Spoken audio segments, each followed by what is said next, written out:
ঝাল ঝাল মটন কষা। তেজপাতা, পেঁয়াজ কুচি, পেঁয়াজ, আদা, রসুন, কাঁচা লঙ্কা, শুকনো লঙ্কা, গরম মশলা বাটা।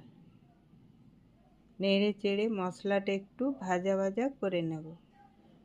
আধা কাপ জল, জিরে গুঁড়ো, মটন মশলার গুঁড়ো, টমেটো কাটা, 2 চামচ টক দই, স্বাদ মতো নুন দিয়ে মশলা একটু ভাজা ভাজা করে নেব। মশলার থেকে তেল ছেড়ে দিলেই দিয়ে দেব মটন। মটন দিয়ে মশলার সাথে কিছুক্ষণ কষিয়ে নেব। এইভাবে ঢাকা দিয়ে দিয়ে মশলাটা একটু কষিয়ে নেব।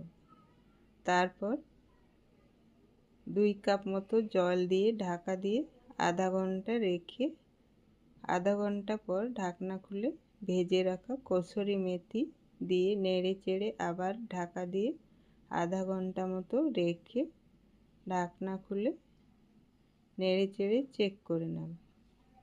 আমার এখানে মটনটা সিদ্ধ হতে 1 ঘন্টা টাইম লেগেছে। ব্যাস রেডি হয়ে গেল আমাদের ঝাল ঝাল মটন কষা।